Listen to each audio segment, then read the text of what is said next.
Amables televidentes, como vimos anunciado, nos acompaña el licenciado Ivanhoe N.G. Cortiñas, economista, pero con una dilatada experiencia de Estado, a pesar de su juventud. Fue Contralor de la República, fue Superintendente de Valores, Superintendente de Banco, de nuevo Contralor de la República. Encantado. Gracias, pero contento bien, de estar. Y dirigente político, miembro del Comité Central del Partido de la Liberación Dominicana. Contento de estar ya finalizando este año 2018. Bienvenido, licenciado. Con ustedes. Agradezco la invitación. Pasando balance, justamente vamos a comenzar con esa parte, Ivanhoe, porque queremos hablar de política también. Pero yo pienso que es un buen momento de resumen, ¿no? de reflexión económica. ¿Cuáles son tus proyecciones acerca del comportamiento de la economía y qué cosas tú puedes destacar, quizás fortalezas y debilidades? Sí, mira, el examen que he realizado a la economía dominicana me permite indicar que la forma en que la economía va a despedir el año 2018 es con resultados que van a superar los del año 2017. Y eso lo podemos ver con un conjunto de indicadores, empezando por el desempeño del Producto Interno Bruto, que según mi estimación va a cerrar con un crecimiento de 6.7%. Que es muy por encima del potencial de la economía. Y no solamente por encima del potencial, sino también, que el potencial es 5.5, sino también por encima de las dos proyecciones que se hicieron para el año 2018, el año en curso. La primera, cuando se formuló el presupuesto con un 5%, y luego una reestimación que se hizo del PIB que se situó en 6%. Pero además también remonta el crecimiento que manifestó la economía dominicana en el año 2017, que se situó en alrededor de 4.7%, 4.6%. De manera que entonces ese desempeño del PIB es señal de robustez en la economía dominicana desde el punto de vista de la creación de riquezas. Y se da en un entorno en el que los niveles de la tasa de inflación que registró, o el nivel de la tasa de inflación que registró la economía dominicana, que también, según mi estimación, va a cerrar en alrededor de 1.5%, viene incluso a contravenir lo que la teoría económica señala, que cuando una economía crece por encima del potencial, las presiones inflacionarias son altas. ¿Y qué pasa? Que este 1.5% de la tasa de inflación del 2018, que yo considero que va a cerrar en ese nivel, estaría siendo la más baja de los últimos, por lo menos de los últimos 25 años de la historia económica contemporánea dominicana. Aun cuando en algún momento la anualizaba, daba 4 y pico, por encima de la media de la meta, ¿no? Sí, en algún momento. La anualizada, pero esta, la acumulada de los 12 meses, porque este 1.5 que yo sitúo es el acumulado, porque ya se dio a conocer la inflación de noviembre, que dio negativa, ¿no? Conforme a los datos del Banco Central. Y esa anualizada sí se sitúa por encima del 3%, pero el acumulado para lo que será los 12 meses del año 2018, yo la sitúo en 1.5%. Y esa es una buena señal para la economía dominicana, que muestre este nivel de desempeño, y que incluso sectores importantes que generan empleo soportaran ese crecimiento, como fue la construcción, la manufactura, la zona franca, la agropecuaria, el sector turismo y también incluso el sector financiero. Aunque con el sector financiero, en los informes que dan cuenta sobre el desempeño de la economía dominicana, se le atribuye un papel muy destacado cuando se analiza la tasa de crecimiento de la cartera de crédito o la tasa de crecimiento de los activos del sistema bancario. Sin embargo, yo preferiría medir la influencia que tiene el sector financiero en la economía dominicana a través del índice de monetización del crédito. Y según mi cálculo, este índice de monetización del crédito para el año 2018 cerrará en alrededor de un 27%, que es exactamente igual o muy parecido a lo de los últimos por lo menos 3 años del 2017, 2016 y 2015. Eso quiere decir aun entonces, cuando en el 2017 en algún momento se cayó el nivel de crédito. Y por eso en el año, pero el índice de monetización del crédito, que es la variable en sí que mide cuál es el impacto que tiene la masa monetaria en la economía a través del financiamiento. O sea, cómo llega la masa monetaria al sistema bancario y cómo el sistema bancario la transmite a la economía a través del crédito. Eso es lo que mide el índice de monetización del crédito, que incluso no lo calcula el Banco Central en sus informes. Y yo me he permitido calcularlo para esta ponderación que estoy realizando de cara a lo que es el desempeño de la economía dominicana del 2018. Y otros indicadores también dan cuenta que los resultados son muy superiores, positivamente hablando, de los del año 2017. Tal es el caso de la tasa de interés. La tasa de interés activa promedio ponderado del 2017 se situó algo más del 13%. Este año cerraría algo más del 12%, es decir, un 1 punto y algo de diferencia. Y eso se debe a la estabilidad, por un lado, de la baja tasa de inflación y por otro lado, a el manejo de la tasa de política monetaria, que el Banco Central solamente la subió en 25 puntos básicos en una oportunidad. Los primeros 6 meses, 5.25, los últimos 6 meses, más o menos, 5.5% de tasa de política monetaria. Esas son expresiones de buen desempeño del ámbito monetario y de la economía real. Un indicador que sí pudiera llamar la atención es el que tiene que ver con la depreciación. La depreciación, según mis cálculos, va a cerrar en alrededor de 4.4%. Y es verdad que es más bajo que el que está establecido en el presupuesto de la Nación, que considera una estimación de alrededor de 5.8%, pero... Y además 51.05 o algo así, el cierre al 31 de diciembre. Ya en cuanto a lo que es el cambio. Pero en cuanto a lo que es la depreciación, este 4.4, que es el cálculo que estoy realizando, es superior al del año pasado. Sí, sí. Y aunque la presión cambiaria es básicamente la misma, la del 2017 y la del 2018, en alrededor del 49%, es una señal de que se le debe prestar atención. Y eso se da incluso en un entorno en el que el ámbito de la base monetaria restringida se ha manejado, yo diría que en una forma bastante conservadora. Sí. Si usted observa el programa monetario de este año 2018, para el último trimestre de este año, fija un tope medio para el último trimestre de alrededor de 245.000 millones de pesos. Sin embargo, a octubre de este año estaba en 215.000 millones de pesos. Y yo estimo que para diciembre del año 2018 estará no más de 231.000, 232.000 Aunque casi millones. siempre en diciembre, como aumenta la demanda de dinero. Por eso estoy diciendo que pasaría de 215.000 a 232.000. Y después viene una contracción los 3 primeros meses del año próximo. En los últimos años, la masa monetaria está creciendo para el mes de diciembre entre 15.000 y 17.000 millones de pesos. Esa es la evidencia empírica dominicana, conforme a los datos que publica el Banco Central, con los dos indicadores básicos, que es el de los agregados monetarios y el de la base monetaria, que es donde se miden estas variables que estoy analizándole. Y otro elemento que llama la atención, por lo menos a mí como economista, tiene que ver con el desempeño de las finanzas públicas. Mire, el año 2018 se va a coronar como el año de mayor crecimiento y de mayor participación del gasto corriente en la historia dominicana. Lo cual no es bueno. No, claro que no. Se estaría situando en casi 89% del total del gasto público. Eso indica entonces que va en desmedro del gasto de capital.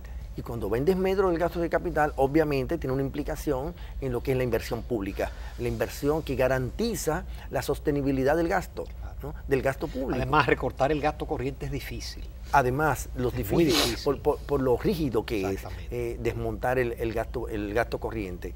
Por eso es que ha estado creciendo, se desmonta más fácilmente el gasto de capital. Sí.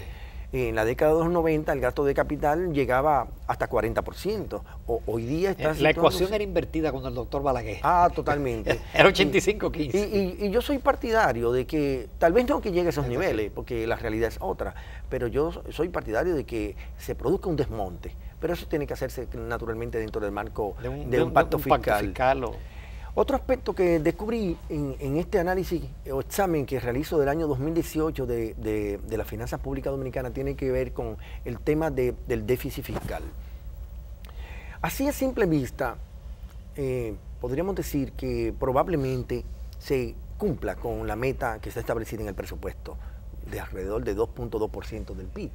Sin embargo, cuando usted analiza la cuenta de la disminución de cuentas por pagar, que está consignada en el presupuesto del 2018 en más de 100.000 millones de pesos, a octubre del 2018 se había pagado de esa cuenta alrededor de 30.000 y pico de millones de pesos, a razón de unos 6.000, 5.000 millones de pesos mensuales. Eso quiere decir entonces que por lo menos unos 62.000 millones de pesos se estarían acumulando y pasándose. De hecho, el número es casi 66.000 el que aparece en el presupuesto del 18. Sí. Que eso en realidad, eso es un déficit. Pero, por supuesto. Es un déficit. Por eso que, y ese déficit, el 62 o el 66.000 que aparece en el 2019, porque el del 2019 es una estimación. El dato que yo le estoy dando del 2018 es un dato. Es real, es un dato observable. Aquel es un dato estimado.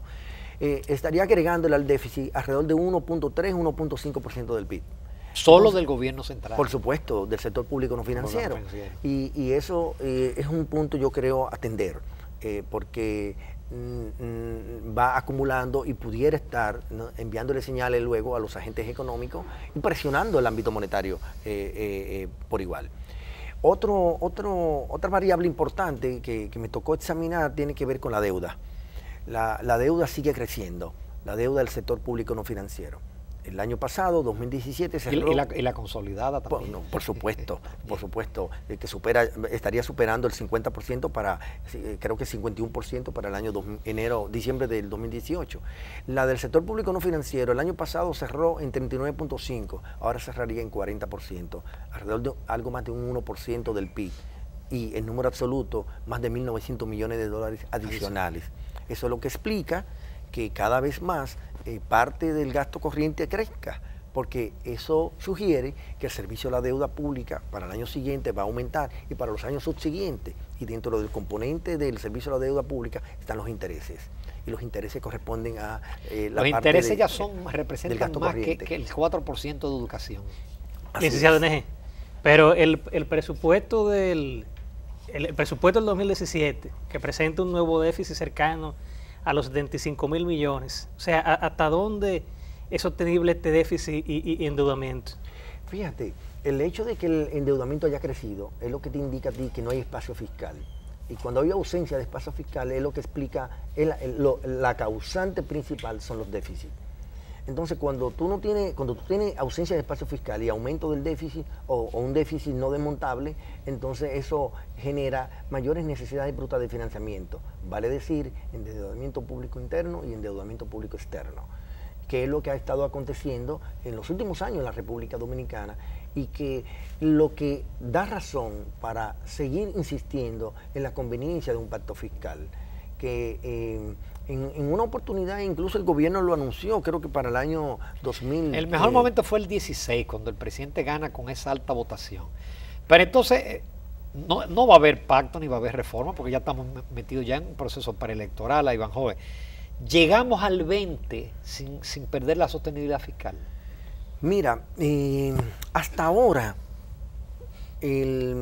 las finanzas públicas han podido honrar los compromisos internos y externos, especialmente los externos, porque parte de los internos ha habido una posposición por el lado de la ley de recapitalización del Banco Central, por el lado de los suplidores, y eso, bueno, hay un manejo interno, pero llega un momento en que eso se va a reflejar en la calificación de riesgo país, y entonces eso pudiera ser de las primeras señales de una gestación de crisis de deuda.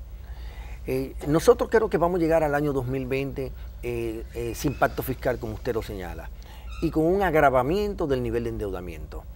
De manera que las nuevas autoridades, las que resulten del año 2020, tendrán un gran desafío. Un gran desafío porque entonces usted va a tener, por un lado, una población ávida de que la atiendan las promesas y ofertas electorales de los candidatos o del candidato que salga ganador. Luego, el nuevo gobierno se encontrará con una restricción presupuestaria importante, por el tema del gasto fijo, ¿no? El gasto corriente fijo, y la ausencia de espacio fiscal que he indicado. Esa situación entonces proyecta una situación incómoda para el manejo de las finanzas públicas. Qué pena que se haya pospuesto el conocimiento del pacto fiscal. Yo escribí hace poco e hice un análisis de que si el pacto fiscal se hubiese aprobado para el año 2016, los indicadores que hoy día tiene la economía dominicana, que aunque no son malos, pero pudieran ser mucho mejores. Y yo estoy seguro que hubiesen sido mejores los de ahora si se hubiese hecho el pacto fiscal en el año 2016. Nos vamos a una breve pausa, con el permiso de Ivanhoe NG Cortiñas y de todos los amables televidentes.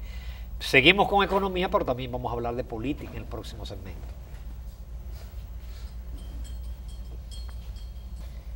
Y bien, amables televidentes, continuamos aquí en la entrevista estelar de Propuesta Semanal en compañía del licenciado Ivanhoe NG Cortiñas, economista y ex superintendente de bancos. Pero con su permiso, licenciado, y el de los amables televidentes, vamos a dar paso a esa tacita de aroma y tradición del Café Santo Domingo, que nos brinda Jessica e Industrias Vanilejas. Aroma, sabor y calidad, que cae muy bien a esta hora de la mañana. Muchas gracias. Muy amable. Licenciado, hay un tema que se ha debatido mucho últimamente, que han habido opiniones en contra y otras opiniones a favor. La opinión suya en general sobre el tema migratorio y si realmente esto va a tener algún impacto negativo en la economía. Definitivamente que lo tiene. Empezando por el tema de la alta tasa de natalidad de niños y niñas de ascendencia haitiana, que ronda el 22%, ya implica un costo alto para la sociedad dominicana en el componente del gasto público en salud. Pero también tiene un costo ambiental. La cultura del ciudadano haitiano no es la misma que la cultura del dominicano. Pero si yo hace un tiempo escribí un artículo haciendo una proyección de cara al año 2025. ¿Qué sería la República Dominicana de cara al 2025 con la fuerte migración regular e irregular que tenemos nosotros como territorio? Y la proyección que yo vislumbré en ese momento es que la presencia haitiana en la economía, en todas las actividades, será significativamente superior a la que tiene hoy día. Y la que tiene hoy día es alta. Es altísima, ¿no? Usted busca las estadísticas del nivel de empleo en el sector agropecuario, en el sector de la construcción, en el sector servicio, incluso ya en el sector turismo, es creciente y eso va desplazando mano de obra local. Pero una pregunta, licenciada. Y usted habla de desplazos, pero y eso al país no es negativo, que venga mano de obra haitiana y desplace la que está acostumbrada, que es la dominicana.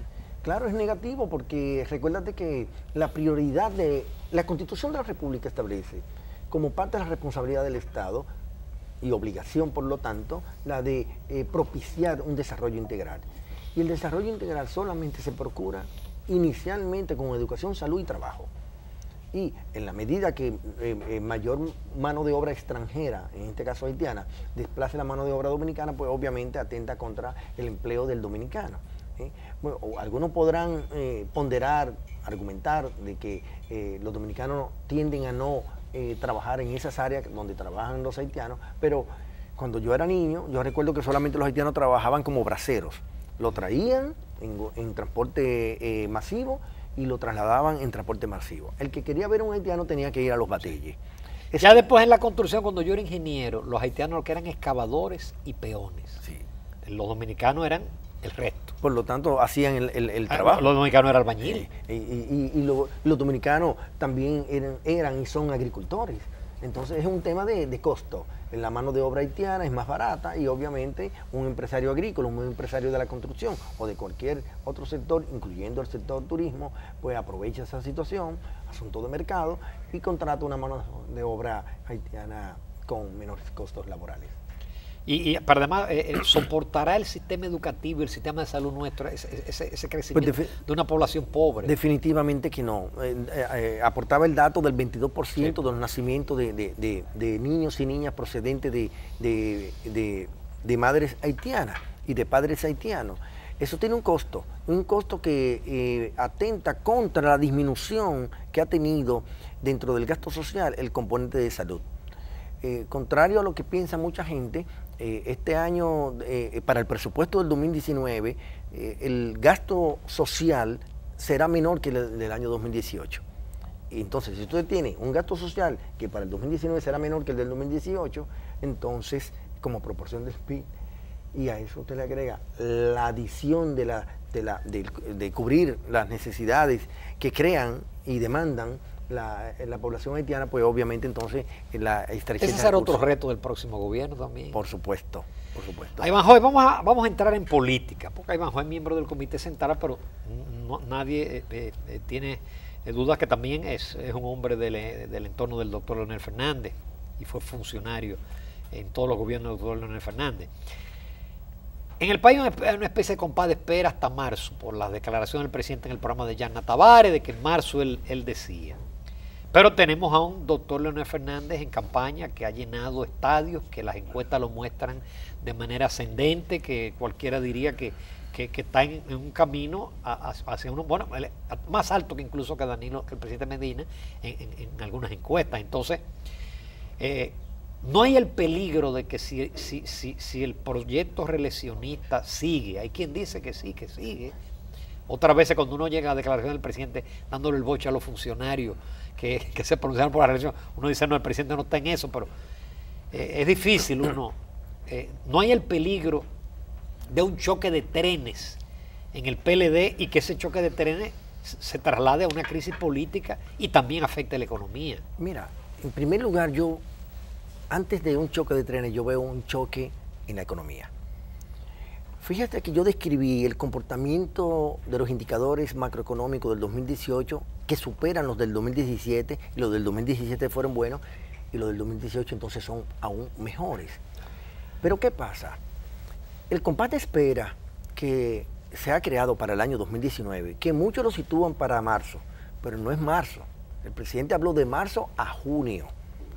En la entrevista, si usted la analiza, él menciona de marzo a junio, aunque es más reiterativo con el mes de marzo. Sí, porque julio es cuando se presentan las candidaturas para la primaria. Sí, entonces, pero al margen de ese tiempo, si es marzo o si es junio o el mes que fuera, que el presidente decida, lo más preocupante para mí de todo ello es que muchos funcionarios aumenten la presión hacia el presidente, tanto la presión interna como la presión pública, y los agentes económicos y el público entonces perciban eso como amenaza a la estabilidad jurídica dominicana y por el tema de la modificación constitucional o la eventual modificación constitucional, y eso entonces empieza a crear incertidumbre.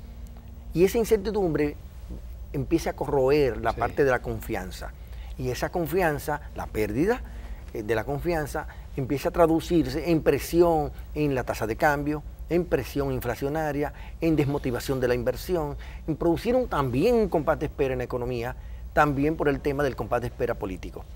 Entonces yo creo que el país no se merece que perdamos 3, 4, 5 meses el año que viene, 2019, con ese compás de espera político, porque estaría afectando la parte económica. El presidente el presidente de la República está consciente de estos resultados económicos positivos de esta gestión de gobierno de él y del PLD. Y qué bueno que sea así, porque eso garantiza también la continuación del gobierno. Yo diría y del que partido. Lo más icónico del PLD es que son ya 15 años casi de crecimiento. Económico. Es el periodo más largo de estabilidad de la época moderna. Por eso es que se ha podido atacar problemas estructurales dominicanos, como por ejemplo la pobreza, que aunque sigue siendo alto, pero es mucho menor, y así otros indicadores sociales que podríamos analizar luego. Pero entonces, el presidente, al estar consciente de esos resultados económicos, también creo que está consciente de que parte de su responsabilidad es preservarlo. Y yo creo que él apostaría más a que el país lo recuerde con crecimiento y estabilidad, a que lo recuerde de otra manera.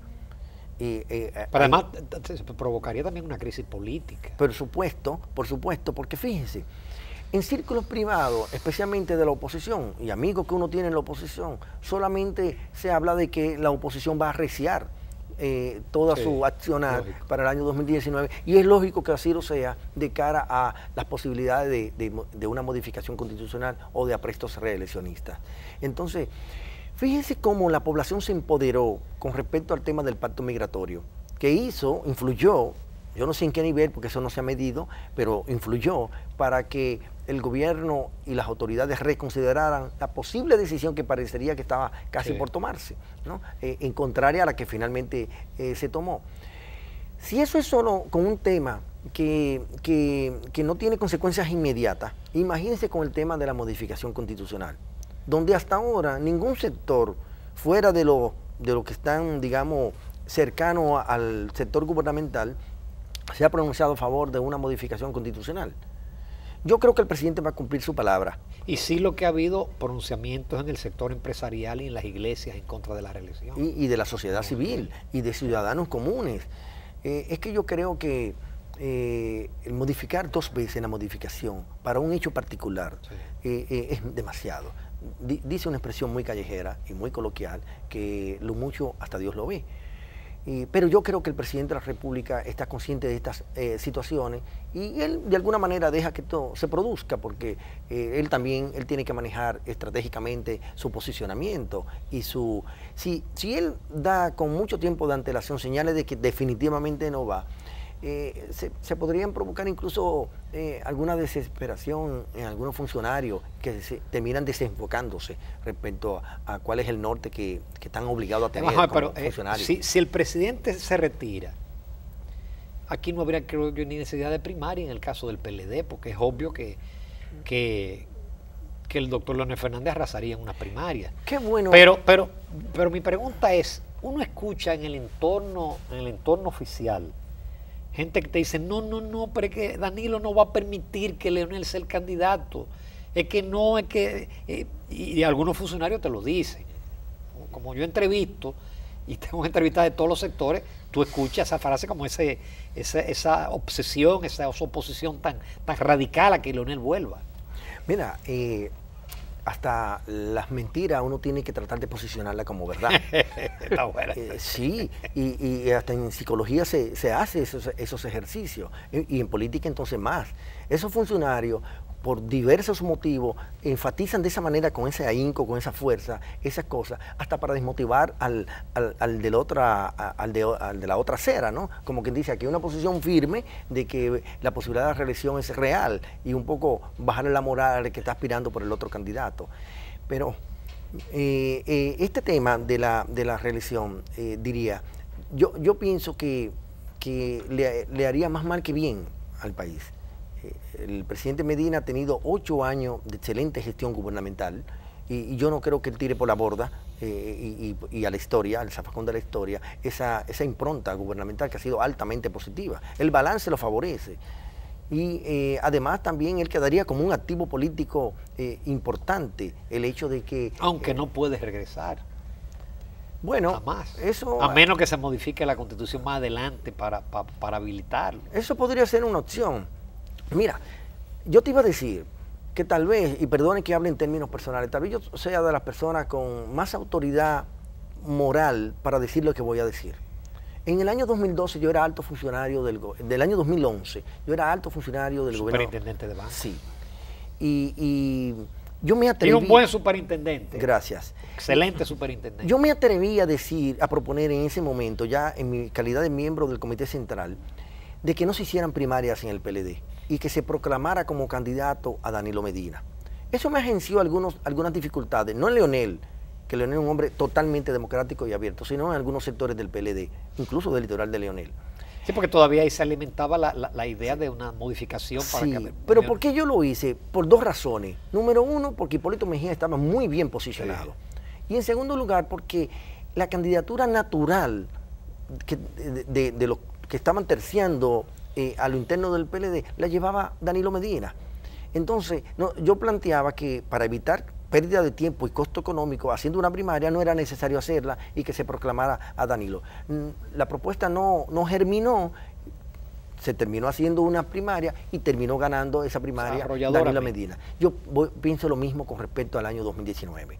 Cuando el compañero Danilo Medina, presidente de la República exitoso, anuncie que no se presentará la intención de volver de nuevo para el 2020, no va a ser necesario hacer primaria en el PLD, y yo creo que lo mejor es proclamar a Leonel Fernández como candidato a la presidencia nueva vez, porque ganaríamos lo siguiente con esto. En primer lugar, como ninguno de los demás compañeros marcan en las encuestas un porcentaje importante, como para usted decir, hay que darle la oportunidad a que siga creciendo, no muestran ninguno tendencias hacia el crecimiento, sino por el contrario, o decrecen o permanecen estancados. Entonces yo creo que esa razón es lo suficientemente poderosa. Además también porque el gobierno se enfocaría a seguir trabajando en el gobierno, ¿no? Y además esos candidatos no tendrían que gastar tanto dinero, como por supuesto. se tiene que gastar para fines de una primaria abierta. Por supuesto, y nos concentraríamos políticamente a lo interno alrededor de una sola candidatura y fortaleceríamos al PLD y fortaleceríamos el gobierno. Aunque habría que hacerla para los otros niveles. Por la supuesto. primaria para los niveles. Ahí sí, porque ya es más heterogéneo, los liderazgos no en todos los casos están totalmente claros, porque en el PLD los liderazgos están totalmente claros, Danilo y Leonel, ¿no? Por lo menos al día de hoy.